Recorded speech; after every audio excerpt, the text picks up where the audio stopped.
Okey, kita nak ke Melaka sekejap. Kalau kita nak tahu cerita tentang Melaka, ini mengenai penjagaan postur badan bersama dengan rakan penyampai di sana, Nurul Ashikin Abdul Halim yang sudah bersedia di sana. Silakan.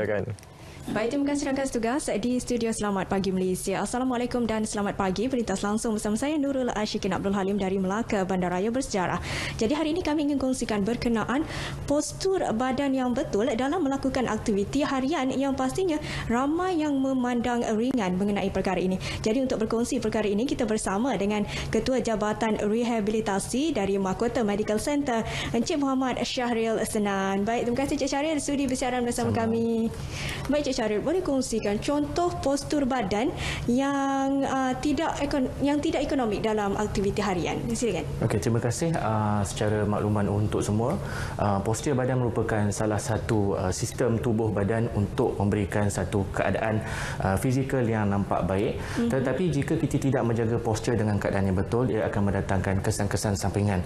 Antara kesan-kesan sampingan yang biasa kita lihat adalah datangnya masalah-masalah sakit pada bahagian-bahagian otot, bahagian sendi, dan juga akan mendatangkan juga masalah daripada segi kedudukan tubuh badan yang tidak normal. Oleh itu, bagi saya postur merupakan satu perkara asas yang patut semua orang harus tahu. Di mana apabila kita menerima postur yang tidak dalam keadaan yang normal, ia akan memberikan kesan-kesan yang kurang baik, terutamanya sepanjang tempoh PKP inilah. Ya. Antara contoh-contoh biasa kita lihat postur yang tidak normal adalah membongkok. Ya, kita biasa melihat ada orang berdiri tetapi secara luarannya kedudukan mereka adalah lebih kepada membongkok. Ya, yang kedua terlalu ke depan, maksudnya terlalu membuka bidang dadanya. So antara postur-postur ini adalah kita panggil postur yang tidak normal.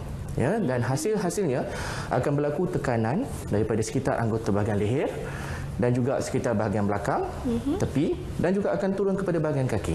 Ini akan memberikan kesan-kesan yang tidak baik, terutamanya apabila kita melakukan aktiviti-aktiviti harian di rumah.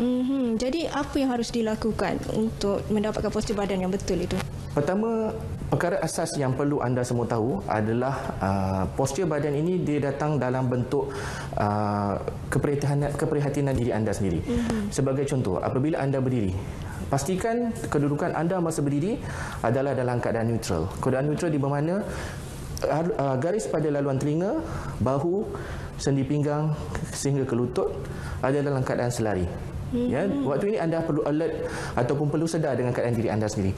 Anda akan terasa tidak selesa jika postur anda tidak berada dalam keadaan yang normal. Sebagai contoh, apabila saya berdiri dalam sesuatu keadaan yang lama dan saya meletakkan beban saya kepada sebelah bahagian, secara otomatis postur saya sudah berubah. Dia menjadi sepada postur yang tidak normal. Kita biasa melihat apabila seseorang individu itu berdiri ataupun berada dalam keadaan yang tidak sedar, mereka berada dalam keadaan begini. Ya. Terutama kita melihat TV dalam keadaan sekarang masih PKP. Apabila kita menonton TV, kita akan slumping. Maksudnya kita akan membongkok badan kita tanpa sedar. Apabila kita menggunakan komputer, kita akan membongkok badan kita ke arah depan. Ini akan mendatangkan postur yang tidak normal, yang akan memberikan kesan-kesan fizikal yang tidak baik pada tubuh badan anda. Jadi dalam tempoh PKP ini juga ramai yang banyak angkat barang, angkat anak atau masak di dapur. Jadi bagaimana sebenarnya postur badan yang betul untuk aktiviti seperti itu? Saya setuju.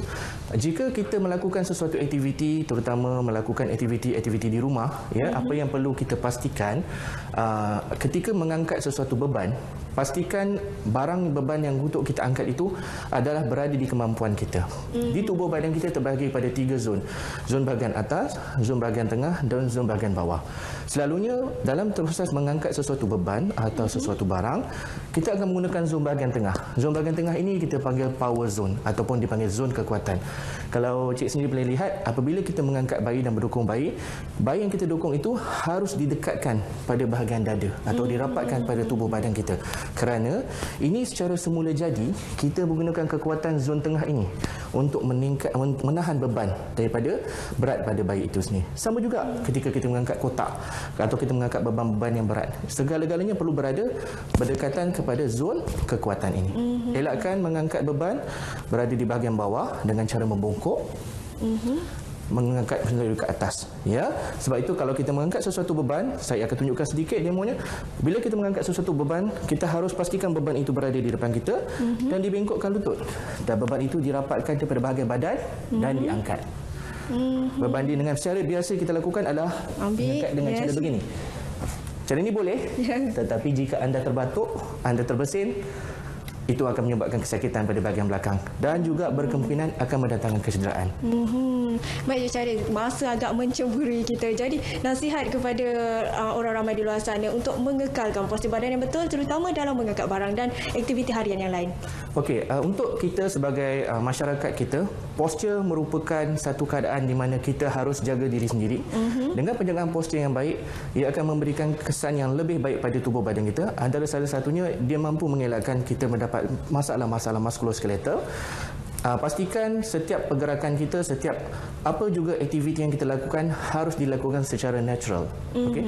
Sebagai contoh, bila kita melakukan angkatan beban, menolak, pastikan mengikut kemampuan tubuh badan kita.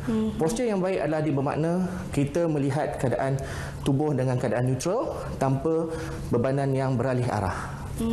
So secara ilmiahnya boleh saya katakan, jika anda mempunyai masalah-masalah kesihatan berkaitan dengan sakit belakang tubuh badan anda, pastikan anda mendapat konsultasi daripada Jabatan Rehabilitasi ataupun Fisioterapi dan juga jumpakan dengan doktor-doktor yang berkaitan. Okey, baik, terima kasih Cik Syarif atas penerangan itu. Sama. Jadi itu penerangan dan perkongsian daripada Melaka Bandaraya Bersejarah. Kembali semula kepada rakan setugas di studio. Selamat pagi Malaysia. Silakan.